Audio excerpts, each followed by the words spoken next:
BJP সারা ভারতবর্ষে আছে, গ্রামে গঞ্জে আছে। গত 8-10 বছর ধরে পশ্চিমবাংলায় তো আমরা গ্রামে গঞ্জে বিজেপির ঝান্ডা বেঁধেছি। যারা মনে মনে বিজেপিকে ভালোবাসতেন তারা বিজেপিকে ভোট দিচ্ছেন, জিতাচ্ছেন।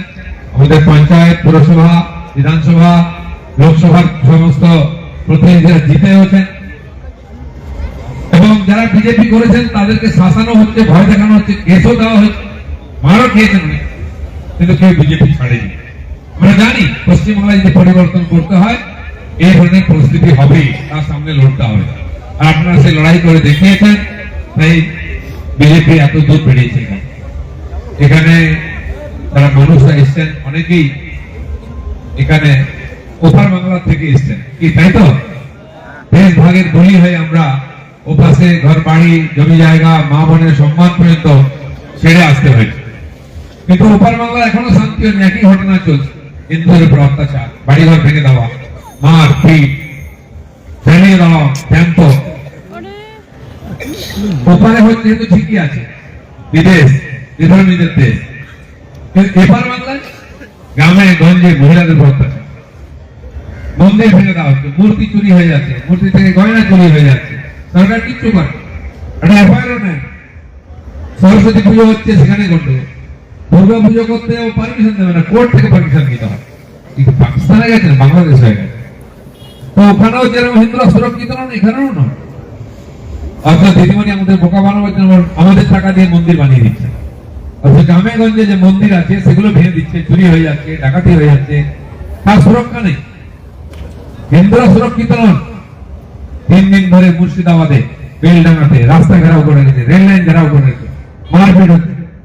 6 মাস আগে ওখানে গন্ডগোল হয়েছে, শামশেরগঞ্জ, জঙ্গিপুরের ওখানে পুরো হিন্দু গ্রাম ভেঙে গড়িয়ে মন্দিরে আগুন দিয়ে কি না করেছে। কেন হবে? আমরা দেশ ভাগ চেয়ে নিয়েছিলাম এই জন্য শান্তিতে থাকবো বলে।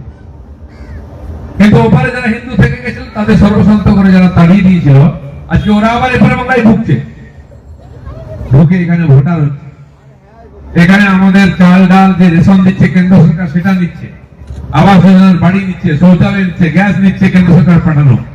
অথচ আমরা যারা এখানে চলে এসেছি ঘর বাড়ি ছেড়ে, তারা এখনো বাড়ি পায়নি, তারা গ্যাস পায় না, তাদের চাল পেলে ডাল পায় না, ডাল পেলে গম পায় না। কেন? কিসের অন্যায়? কিসের জন্য এটা আমরা ভুগবো? কেবল মমতা ব্যানার্জির জন্য।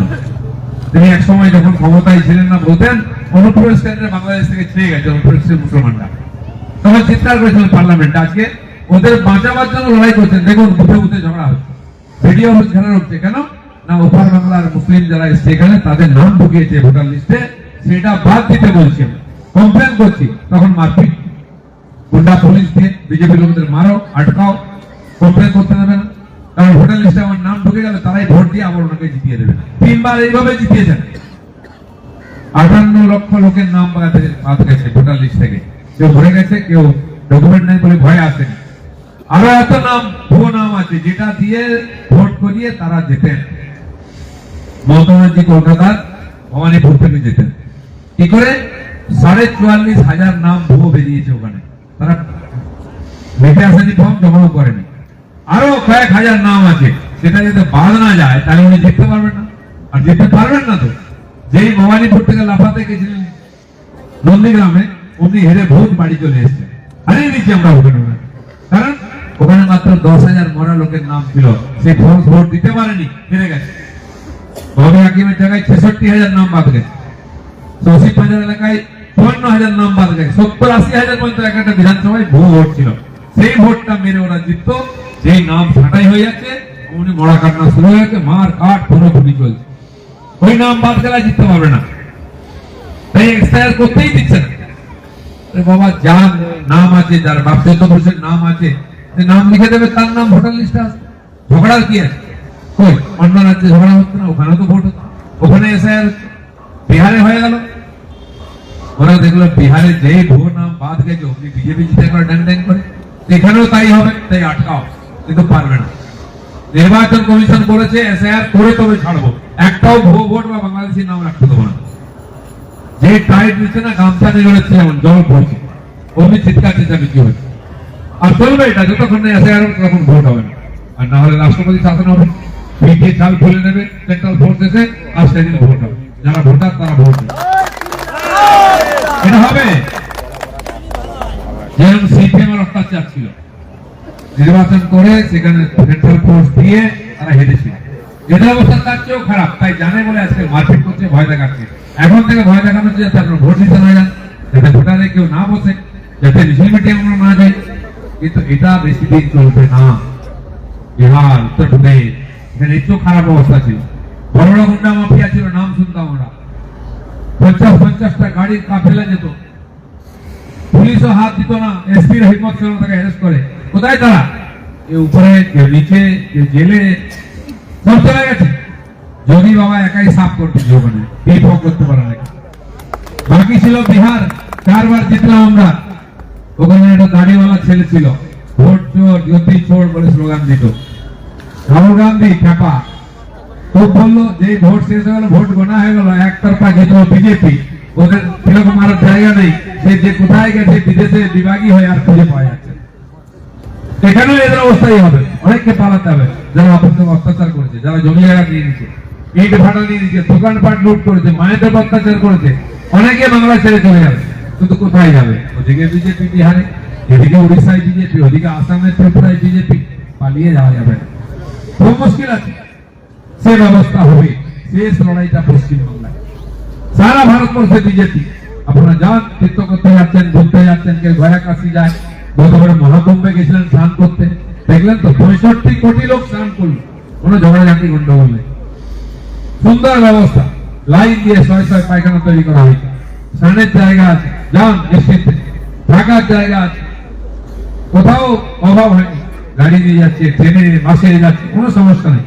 আর এখানে 5 লাখ লোক হয় গঙ্গাসাগরে, না থাকার জায়গা আছে, না পায়খানার জায়গা, না শোয়ার জায়গা, না খাওয়ার ব্যবস্থা। ঠান্ডায় লোক মরে মরে কোনো মতে ফিরে আসে, তাই ভক্তির জন্য যায়। 100-200 কোটি টাকা লুট করে এরা, কোনো সুবিধা দেয় না। এরা যতদিন আছে পশ্চিমবাংলার শান্তি নেই। আজকে দেখুন এমন অবস্থা, বড় একটা অসুখ বিসুখ হলে এখানে কোনো চিকিৎসা নেই। হসপিটালে গেলে টাকা দিই, 50,000 টাকা জমা করুন, একটা এই ধপের চপ দিয়েছে স্বাস্থ্য সাথী কার্ড, কিছুই হয় না। হসপিটালে বলে দাদা এটাই হবে না, টাকা পাওয়া যায় না। তো ওইটাকে মাথায় দিয়ে ঘুমাবো, তাহলে শরীর ভালো হবে? কেন দিয়েছি? তো দিয়ে দিচ্ছি। অর্থাৎ মোদী বলছেন 5 লাখ টাকা দেবো একটা পরিবারকে। আয়ুষ্মান যোজনা লাগাও, লাগাবে না, তাহলে মোদী ভোট পেয়ে যাবে। ওই কার্ড হলে আপনি এখানে যদি না হয়, আপনি চেন্নাই, ভেলোরে, মুম্বাই থেকে চিকিৎসা পেতে পারতেন, 1 পয়সা দিতে হবে। গাড়ির ছবি দিয়ে আপনার আই কার্ড দিয়ে আসুন, আপনি পেয়ে যাবেন। দেবে না? চিকিৎসা করতে ওইদিকে যাবো, পড়াশোনা করতে ওইদিকে যাবো, চাকরি করতেও ছেলেরা চলে যাচ্ছে। গ্রামে গঞ্জে ছেলে নাই, সব ফাঁকা হয়ে গেছে, ওখানে চাকরি করতে যাচ্ছে, হোটেলে, কোথায় কারখানায়, কোথায় পাথর ভাঙছে। আমাদের এখানকার কারণ এখানে চাষবাস, চাকরি বাকরির কোনো ব্যবস্থা নেই। চাষবাস তো দেখলেন আপনারা সিঙ্গুরের কাছে থাকেন, জমি নিল কারখানা করবে বলে, না কারখানা হল, সে জমিতে সিমেন্ট, ইট, পাথর, রড, চাষও হতে পারছে না, ব্যবসাও হতে পারছে না। এত উর্বর জায়গা সিঙ্গুরের মতো আজ পড়ে আছে, ফাঁকা মাঠ, কাশফুল হচ্ছে ওখানে হাওয়াতে। ধান থাকার কথা, আলু হওয়ার কথা, সেখানে কাশফুল। দিদিমণি এসে একবার সর্ষে ছড়িয়ে দিয়েছিলেন, দেখেছেন কিনা? সে সর্ষে কোথায় গেল, এখন সর্ষে ফুল দেখছেন। গরিব মানুষের সঙ্গে কি ধোকা দিয়েছে উনি, বহু জায়গায়, সব জায়গায় মুক্ত হয়েছে। আপনার জন্য আসছে বাড়ি টাকা, তার টাকা খেয়ে নিচ্ছে। আপনার জন্য আসছে শৌচালয়ের জন্য টাকা, সেটা খেয়ে নিচ্ছে। এমনকি 81 কোটি লোক ভারতবর্ষে যে ফ্রিতে রেশন পায়, তাও লুট করে নিচ্ছে। কোনদিন ডাল পেয়েছেন আপনার? ডাল রেশনে পেয়েছেন? প্রতি ব্যক্তি মাসে 1 কিলো করে ডাল দেওয়ার জন্য টাকা দিবেন মোদীজি। 5 বছর হলে একটা পেলাম না। খাদ্যমন্ত্রী খেয়ে জেলে চলে গেল। এখানে খাদ্য চুরি হচ্ছে, এখানে শিক্ষা চুরি হচ্ছে, চাকরি চুরি হচ্ছে, লুটের রাজত্ব চলছে। তো আজ যদি আমাদের ছেলে মেয়েদেরকে বাড়িতে রাখতে হয়, যদি আপনাকে চিকিৎসা পেতে হয়, স্কুলে বাচ্চারা যদি পড়তে পারে, মাস্টার হয়, যদি পুলিশের কাছে গেলে এফআইআর লেখাতে হয়, তাহলে এখানে পরিবর্তন করতে হবে। তাহলে আপনার কথা কেউ শুনবে না। রাস্তাঘাটে বেরোনো যাবে না, ব্যবসা বাণিজ্য করে খেতে পারবেন না। গ্রামে গঞ্জে মেয়েদের উপর অত্যাচার, স্কুলের মেয়েরা, কলেজের মেয়েরা, বাড়ির বউরা, মেয়েরা, কোথাও বাজার হাটে গেলে আমরা চিন্তায় থাকি কখন ফিরবে। নাবালিকা মেয়েকে ধর্ষণ করে খুন করে দিচ্ছে, আর কি করে ডাক্তারকে মেরে ফেললো, ল কলেজে মেয়েকে ধর্ষণ করে মেরে ফেলছে। কি চলছে এটা? কোন ভদ্র দেশে এটা হতে পারে? সরকার আছে যেখানে, কিন্তু হচ্ছে। আপনি কিছু বলতে পারবেন, পুলিশ এফআইআর নেবে না, উল্টো আপনার নামে কেস করবে। ওই 2 কথা বলতে শিখেছি, আন্দোলন করছি, নেতা হয়েছি, কিছু বলা যাবে না, সব শুনতে হবে, চুপচাপ থাকতে হবে। এমন কোন মানুষ নাই এই বাংলায় যারা বঞ্চিত নয়, শোষিত নয়, অত্যাচারিত নয়। বাচ্চাদের পর্যন্ত মিড ডে মিল স্কুলে আসে, অর্ধেক চাল ডাল খেয়ে নিচ্ছে, ডিম খেয়ে নিচ্ছে, পয়সা খেয়ে নিচ্ছে, বাচ্চারা আলু ভাতে ভাত খেয়ে চলে আসছে বাড়িতে। গরিব মানুষ কি করবে? কেন্দ্র সরকার টাকা পাঠাচ্ছে যাতে বাচ্চারা একবেলা খেতে পায়, স্কুলে যায়, পড়াশোনা করে। সেখানে উপায় নেই, লুট হয়ে যাচ্ছে। বাচ্চাদের জুতো দেওয়ার জন্য, জামা কাপড় দেওয়ার জন্য পয়সা দিচ্ছে, এমন জুতো দিচ্ছে তোমার পরে ফিরে যাচ্ছে, জামা কাপড় দিচ্ছে গায়ে দেওয়া যায় না, ছিঁড়ে তারা ওখানে বেঁধে দিয়ে চলে এসছে। ভাবুন তো, বাচ্চাদেরকেও ছাড়ছে না। বয়স্কদের ওষুধ সেখানেও ভেজাল, বলছে কম অল্প মূল্যের ওষুধ, কোনো কাজ হয় না। কোথায় লুট হচ্ছে না? তারপরে আবার মারপিট। এই গ্রাম বাংলার গরিব মানুষ, মোদীজি বলেছেন আমার সরকার গরিবদের সরকার, গরিবের কাজ আগে হবে। কি কাজ করেছেন? তিনি 5 বছর ধরে ফ্রিতে রেশন দিচ্ছেন, বাড়িতে বসে থাকছে। যার বাড়ি নেই বাড়ির জন্য টাকা দিচ্ছেন, শৌচালয়ের টাকা দিচ্ছেন। যে মহিলারা জীবনে কোনোদিন লাইটার জ্বালিয়ে গ্যাস জ্বালাননি, তার বাড়িতেও গ্যাস দিয়েছে, কিন্তু সবাই সুবিধা পাচ্ছেন না। সেলফ হেল্প গ্রুপ করে মহিলাদের লোন দেওয়ার জন্য টাকা দিচ্ছেন, লুট। বাচ্চাদের স্টাইপেন্ড, লুট।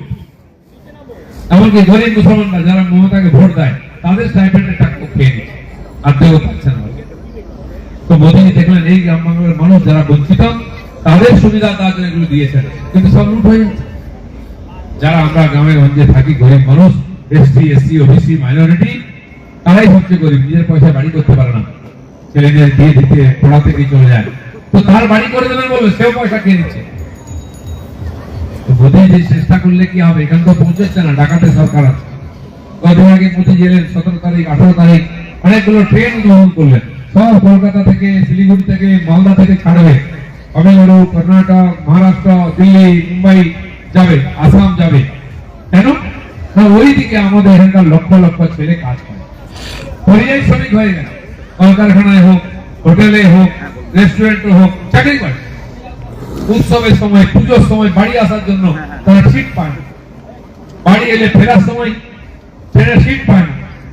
এখানে আরো বেশি ট্রেন দিতে হবে। পশ্চিমবঙ্গের লোকই সারা দেশে ছড়িয়ে পড়েছে, এখানে কোনো কাজকর্ম, ব্যবসা বাণিজ্য নাই। তাই এত ট্রেন দিয়েছেন বাংলাকে, যাতে সাধারণ মানুষ ঠিকভাবে আসতে পারে। চিকিৎসা করতে যাবো আমরা, টিকিট পাই না, ফেরত যাবো, চেন্নাই, মুম্বাই যাবো, ক্যান্সার হয়েছে, মুম্বাই যেতে ট্রেনের টিকিট নেই। এত ভিড়, কারণ সবাই চাকরির জন্য যাচ্ছে বাইরে, এখানে কিছু নেই। তো যাতে ট্রিটমেন্টের জন্য আপনারা যেতে পারেন, যাতে ফিরতে পারেন। বিমানে সবাই যেতে পারেন না, তো পয়সা নেই। তো ট্রেনে যাতে কম পয়সায় যেতে পারে, তার জন্য কলকাতা থেকে সব ট্রেন, বাংলা থেকে সব ট্রেন ছাড়ে। যারা কামাখ্যা দর্শন করতে যান, ভারতবর্ষে বন্দে ভারত বলে নতুন ট্রেন চালু হয়েছে। চকচক চকচক, ভিতরটা বিমানের মতন, একদম এরোপ্লেনের মতো, চলেও তার সুন্দর ব্যবস্থা। তো যারা বেড়াতে যায়, এখান থেকে পুরী যাচ্ছে কলকাতা থেকে ট্রেন, নতুন ট্রেন তার মধ্যে যেটা চালু হলো। আগেগুলো তো দিনের বেলা যেত, দিনের বেলা চলে আসতো চেয়ার কার বসে বসে। এখন এখান থেকে আসাম যেতে হবে 1 রাতের বেশি সময়। তো ঠিক মোদীজি বলেছেন যে কালীঘাট থেকে কামাখ্যা, মা কালী থেকে আর মা কামাখ্যা যাবে, সেজন্য প্রথম বন্দে ভারত স্লিপার ট্রেন আপনি সিট বুক করুন, ঘুমিয়ে পড়ুন, সকালে কামাখ্যায় পৌঁছুন, পুজো দিন, আবার রাত্রে ধরুন চলে আসুন। প্রথম ট্রেন চালু হয়েছে বাংলা থেকে আসাম অবধি, এটা মোদীজি।